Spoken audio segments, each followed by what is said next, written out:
Daawwattoota keenya nageenyi keenya bakka jirtanitti sinaa dhaqqabu jennaa oduu isinitti himna.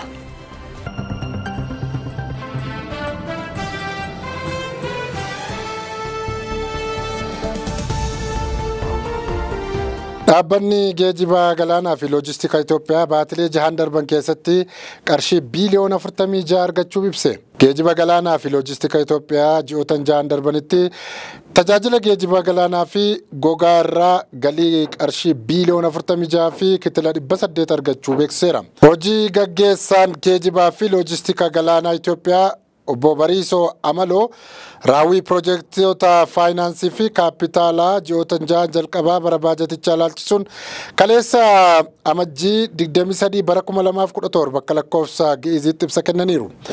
Ibsa isaanii kanaan bara baajataa kana ji'oota 6 jalqaba keessatti geejjibni galaanaa fi loojistikii Itoophiyaa dooniiwwan mataasaa fi kiraa fayyadamuun meeshaalee toonii kitila 2 fi 51,000 ol galaanaan geejjibsiisuu ibsaniiru. Kanaanis walakkaa waggaa keessatti tajaajila kennee fi maddoota galii biroo irraa galii qarshii biiliyoona 44 walitti qabuuf karoorfate keessa qarshii biiliyoona 46 fi kitila 700 argachuun beeksiseera. Obbo Binnaalf Andu'aalem Ameerikaatti ambaasaaddara Itoophiyaa ta'uun kakuu raawwatan. Ministeera nageenyaa duraanii Obbo Binnaalf Andu'aalem Ameerikaatti ambaasaaddara Itoophiyaa ta'uun muudamaniiru. Obbo Binnaalf ji'a sadaasa darbe keessa kan muudaman yoo ta'u guyyaa kaleessaa kakuu raawwachuun xalayaa muudamaa pirezidaantii Itoophiyaa Taayyee Atsaqsillaasee irraa fudhataniiru. Pirezidaantii Taayyee Atsaqsillaaseen ergaa dabarsaniin uummataa fi mootummaan amanamummaadhaan akka tajaajilan Obbo Binnaalf Andu'aalemiin hubachiisaniiru. Ambaasaaddarichi ogummaa fi haxxummaadhaan hojii isaanii akka raawwatan qajeelfamni itti kennameeras. Ministeerri dhimma alaa Itoophiyaa Dr. Geediyoon Ximootiyoos hariiroo dippiloomaasii Itoophiyaa fi Ameerikaa waggaa 120 akka qaban yaadachiisuun Obbo Binnaalf dhimma dippiloomaasii lammummaa dinagdee fi nageenya irratti dantaa Itoophiyaa eegsisuuf itti gaafatamummaa kan kennameefiiru himaniiru. Ambaasaaddarichi hariiroo biyyoota lamaanii guddisuufis akka hojjetan kaleessa dhaamaniiru. Godina Harargee Bahaa magaalaa Dadaritti balaa tiraafikaa mudateen lubbuun namoota 3 bahe. Godina Harargee Bahaa magaalaa Dadaritti balaa tiraafikaa mudateen namoonni osoo cidhaa galanii konkolaataan garagalee namni 3 lubbuun bahuu qajeelchi poolisii godinichaa beeksise. Balichas konkolaataan fe'umsaa Ayisuuzuu jedhamu aanaa Dadarraa gara magaalaa Qobbootti malaa ture karaarraa maquun akka mudatedha kan dhagahame. Balichaan namoonni cidharraa turan nam 3 battalumatti lubbuun isaanii yoo bahu nama 5 irraa immoo miidhaan qaamaa cimaan qaqqabu qajeelcha poolisii godina Harargee Bahaatti itti gaafataman kominikeeshinii magaalichaa gargaaraan inspeektaraa Kaasay Abbabaa ibsaniiru.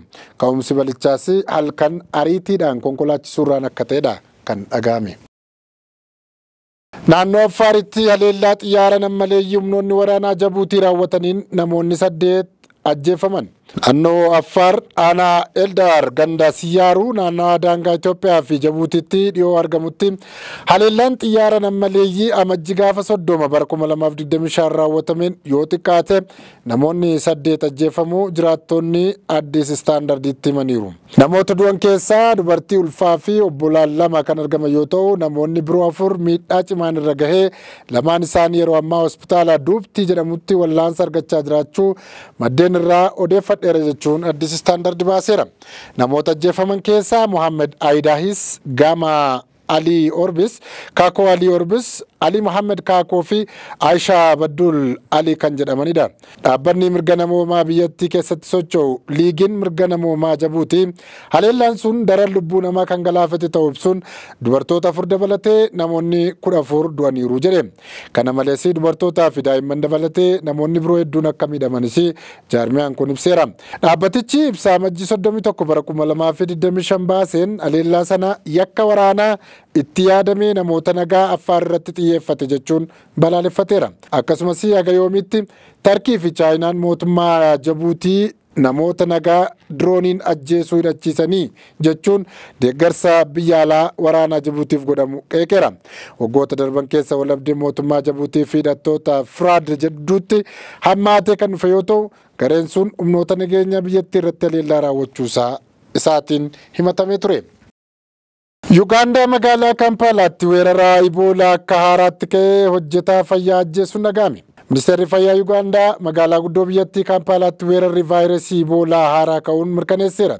Haga ammaattis namni tokko ittiin du'uunis gabaafameera. Namni dhibee sanaan du'e hojjetaa fayyaa narsii dhiira kan ganna 32 yoo ta'u, mallattoon dhukkuba kanaa gubaa qaamaa cimaa, dhukkubbii garaa fi hafuura baafachuu irratti rakkachuu fi bakka hedduudhaan qaama keessaa dhiigni dhangala'uu kan dabalatedha.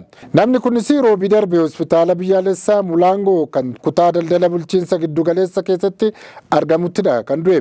Narsiin amma dhibee sanaan du'e sunis guyyoota du'aa isaatiin duratti osoo dhibeen isaa addan baafamiin dura gara dhaabbilee fayyaa hedduu akkasumas ogeessa fayyaa aadaa deemee ture. Akkasumas gara hospitaala mootummaa magaalaa Mibaalee kan daangaa Keeniyaa waliin wal daangeffamutti argamutti deemeera jedha maddi oduu CGTN. Hojjettoota eegumsa fayyaa 30 dabalatee namoonni narsii du'e sana waliin tuttuqqii qaban namoota 44 hordoffiidhaaf adda baafamuu ministeerri fayyaa Yuugaandaa beeksiseera. Torban tokko gidduutti yoo xiqqaate namoonni 700 Riippaabilika Dimokiraataa Koongoo keessatti ajjeefamaniiru jedhe dhaabbanni mootummoota gamtooman. Lola cimaa magaalaa guddittii baha Riippaabilika Dimokiraataa Koongoo Goomaa keessatti gaggeeffamaa jiruun yoo xiqqaate namoonni 700 ajjeefamuu dhaabbanni mootummoota gamtoomanii ibse.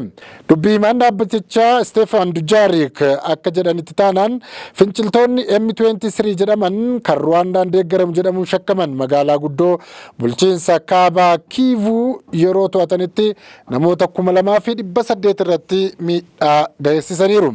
Walabdeen baha Koongoo bara 1990 keessa ka jalqabe yoo ta'u, torbanoota darban keessa garuu saffisaan hammaateera. Hidhattoonni M23 jedhamanii fi kan saba Tutsi irraa ijaaraman mirga saboota xixiqqaaf qabsaa jirra jedhu. Mootummaan Koongoo garuu finciltoonni Ruwaandaan deeggaraman kunneen qabeenya albuudaa bal'aa naannoo bahaa keessa jiru to'achuu barbaadu jechuun qeeqa. M23 dhaabuuf waraanni Koongoo daandii Goomaa fi Bukaavuu gidduutti maadhee ittisaa hundeessee jedha dhaabbanni oduu Agence France Presse. Jalqaba torbee kana finciltoonni M23 magaalaa guddoo biyyattii Kinshaasaa aga to'atanitti waraana akka itti fufan beeksisanii ture. Ministeerri dhimma alaa biyyattii Therese Kayikwambaan Ruwaandaan daangaa Koongoo seentee jijjiirama sirnaa fiduuf yaalaa jirti jechuun himatan.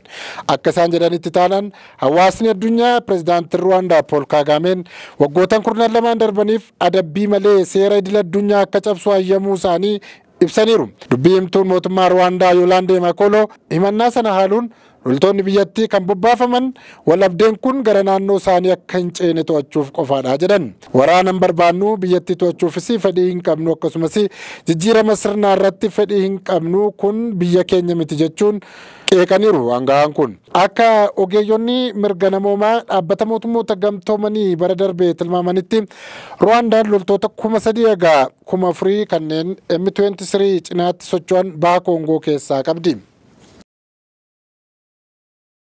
Egaan daawwattoota keenyaa oduu har'aaf jenne kanumaan goolabnaa turtii gaarii isiniin jenna.